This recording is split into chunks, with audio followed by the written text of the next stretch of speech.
Hello दोस्तों, विकास academy गुना MP में आपका स्वागत है। मैं विकास सोकोंसी। आज हम आपके लिए मैथ की क्लासेस लेके आए हैं। इससे पहले हमने मैथ की क्लासेस के 4 लेक्चर पढ़ चुके हैं, तो ये 5th लेक्चर होगा। ठीक है, चलिए हम आज की शुरुआत करते हैं। हमने कहाँ तक पढ़ा था? हमने पढ़ा था इससे पहले सम संख्याओं का इवन नंबर्स तक समझी थी। तो हमने इसका जाँच टेस्ट देख लिया था कि माना एक कोई संख्या दी गई है तथा n व छोटी से छोटी प्राकृत संख्या है, n square greater than equal a।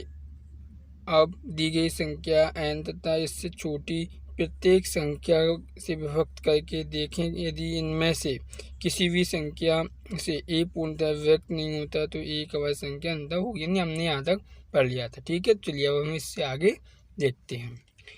देखिए उदाहरण 1, जांच करें कि 173 यानी 173 एक अभाज्य संख्या है अथवा नहीं। तो देखिए हल, हम जानते हैं कि 14 का स्क्वायर ग्रेटर देन यानी बड़ा है 173 से, यानी 173 से। तो देखिए 14 से छोटी सभी अभाज्य संख्याएं कौन कौन सी हैं?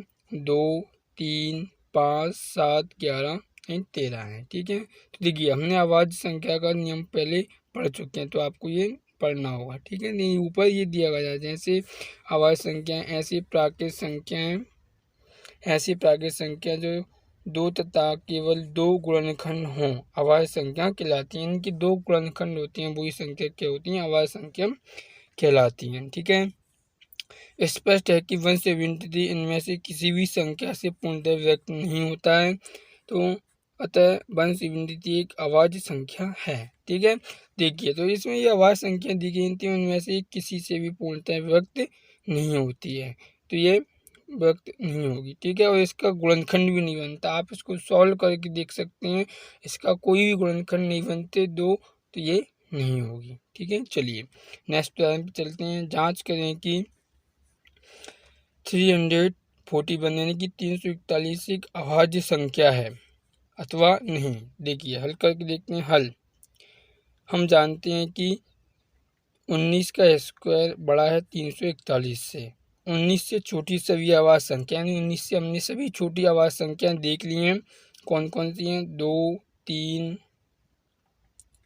5, 7, 11, 13 और 17 हैं। ठीक है, ये सभी 19 से छोटी अभाज्य संख्याएं हैं। ठीक है, देखिए स्पष्ट है 341 में से 11 से पूर्णतः व्यक्त होता है, अतः 341 एक अभाज्य संख्या नहीं है।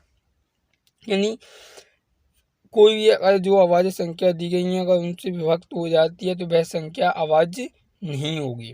ठीक है, यानी क्या संख्या होगी? भाज्य होगी। यानी हम जानते हैं कि भाज्य अभाज्य का मतलब होता है जो संख्या पूर्णतः विभक्त हो जाए वह संख्या भाज्य होती है, और जो पूर्णतः विभक्त नहीं होती वह अभाज्य होती है। देखिए चलिए हम अब इसको सॉल्व करके देखते हैं कि वो संख्या भाज्य है या नहीं। ठीक है, देखिए हम यहाँ पे देखते हैं। देखिए संख्या हमको कितनी दी गई है? 341। हम 341 को यहाँ पर भाज्य करके देखते हैं। कितने से? 11 से। देखिए हमने आपको सॉल्व करने के 2 नियम बताए थे, आप कोई से भी नियम से कर सकते हैं। ठीक है, देखिए हम 11 की टेबल पढ़ते हैं। 11 पारा पढ़ते हैं। 11 कम 11, 11 दूनी 22, 11 तीन 33, 11 चौक 44। इससे क्या हो जाएगा? ज़्यादा हो जाएगा। ये कितनी है? 34 है और 44 ज़्यादा है, तो हमने 3 बार में पढ़ा, कितना आया? 33 आया है हमारे पास। ठीक है, 3 बार में 33। तो हम इसे लिखते हैं, मैंने जैसे आपको बताया था कि यहाँ पे माइनस लगाएंगे, यानी सॉल्व करने के लिए क्या होता है? घटाना पड़ता है। ठीक है, तो अब गलती से भी जोड़ मत देना। ठीक है, नहीं हमारा ये क्वेश्चन गलत हो जाएगा। देखिए घटाते हैं, जो नियम होता है उस तरह 4 में से 3 गया तो 1 बचा। ठीक है, यानी कि 3 से 3 जाएगा तो कुछ नहीं बचेगा। ठीक है, चलिए देखिए नेक्स्ट उतारते हैं। हम कौन सा उतारते हैं? नेक्स्ट हम 1 उतारते हैं। ठीक है, यानी हमने 4 में से 3 घटाए थे तो 1 बचा था। 3 में से 3 गए, जो सेम अंक होते हैं उनमें से घटाते हैं तो कुछ नहीं बचता है। ठीक है, देखिए अब हम पढ़ते हैं। ये भी 11 हो चुके हैं, तो 11 ही एक बार में आ जाएंगे। ठीक है, ये इससे होगा, यानी यहाँ पे अब कुछ नहीं बचा। तो हम कह सकते हैं कि 341 जो संख्या है वह 11 से पूर्णतः विभक्त हो जाती है 31 बार में। तो ये संख्या एक भाज्य संख्या है, ना कि अभाज्य संख्या। ठीक है, चलिए अब हम नेक्स्ट देखते हैं। देखिए हमने 341 देख ली, अब नेक्स्ट देखते हैं। उदाहरण 8, यानी जांचें करें कि 437 एक भाज्य संख्या है अथवा नहीं। यानी हमें क्यों जांच करना है कि ये 437 संख्या है वो एक भाज्य संख्या है अथवा नहीं है। देखिए हम जानते हैं कि सबसे पहले हम क्या करते हैं, जो एक स्क्वायर देखते हैं, यानी रूट देखते हैं कि ये 437 है, ये कौन से स्क्वायर के बराबर हो, बगल में होगा, पास में होगा। तो क्या होता है उससे ये पता चलता है, जैसे हम देखते हैं कि ये 21 का है तो 21 का हम वर्ग देखेंगे, यानी ये वर्ग कितना होगा 21 का। देखिए बीसम देखते हैं, 400 होता है तो 21 441 होगा। देखिए हम सॉल्व करके देखते हैं कैसे होगा। 1 2 क्रॉस किया, 2 और 4। देखिए 1 ऐसा कैसा आया, 2 कितने हो गए, 4 हो गया, और 4 ऐसा कैसा। मैंने आपको बताया था 21 का वर्ग कितना होता है 441। क्या है मैंने याद की है, तो आप लोगों को भी याद करने होंगे, कम से कम 30 तक तो वर्ग याद करना होगा, जिससे क्या कोई भी क्वेश्चन आए तो हम उसका वर्ग निकाल सकें। ठीक है, देखिए तो कितना होता है 441 होता है, हमने वर्ग देख ही लिया है। ठीक है, तो ये 441 के ज़्यादा पास में है, ना कि और किसी के। ठीक है, देखिए 21 से छोटी सभी अभाज्य संख्या कितनी है, 2 3 5 7 11 13 17 19 है, उसके बाद 21 ही आती है। 19 है, स्पष्ट है कि 437 इनमें से 19 से पूर्णतः विभक्त होता है, अतः 437 एक अभाज्य संख्या नहीं है। यानी कि जो 19 से भी पूर्णतः विभाज्य हो जाती है, क्या होता है वर्ग देखने के पास के कितने के पास है, ये 21 के वर्ग के पास है, लेकिन ये 437 है, वो एक वर्ग नहीं है, कोई सा भी वर्ग नहीं है। लेकिन हम इसे जो इससे नीचे संख्या हैं उनसे हम देखते हैं कि ये भाज्य होता है, तो 19 से ये पूर्णतः विभाज्य हो सकता है। आप देख सकते हो बिल्कुल, इसको वैल्यू होती 57। ठीक है, 3 बार में ज़्यादा हो जाएंगे 57, तो 19 दूनी 38 लिखेंगे हम यहाँ पे। ठीक है, आएंगे 3 में से 8 तो जाएगा नहीं, इसलिए हम एक नियम होता है, तो 3 को क्या मानेंगे 13, यानी कि 13 मानेंगे। 13 में से 8 जाएंगे, कितना बचेगा 5 बचेगा। ठीक है, यानी ये कि वहाँ से लाती है उसे इसमें जोड़ते हैं, 4 में चला गया नहीं आया। नेक्स्ट 7, तो 3 बार में कितना आ गया 57, यानी पूर्णतः विभक्त होगा, यानी 19 से 437 पूर्णतः 23 बार में चला गया। तो इस प्रकार हम कह सकते हैं कि ये 437 भी एक अभाज्य संख्या नहीं है, यानी भाज्य संख्या है। ठीक है, तो हमारा ये नियम हो चुका है, यानी हमने देखा कि संख्याएं ये भाज्य हैं या अभाज्य हैं। ठीक है, तो चलिए अब हम इससे आगे चलते हैं।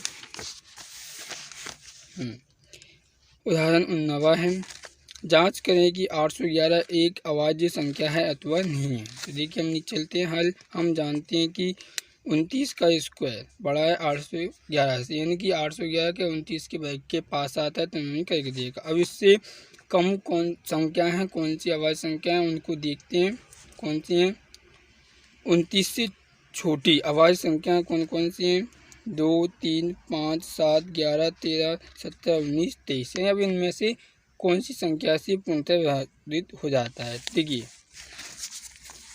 भाग देने पर हमने भाग दिया, भाग देने से ज्ञात होता है कि 811 इनमें से किसी से भी पूर्णतः व्यक्त नहीं होता है। यानी कि इन्होंने 2 से लेकर 23 तक की संख्याओं से हमने भाग दिया, तो क्या हो जाता है भाग देने पर ये 811 किसी से पूर्णतः व्यक्त नहीं होता, तो कह सकते हैं कि 811 एक पूर्णतः अभाज्य संख्या है।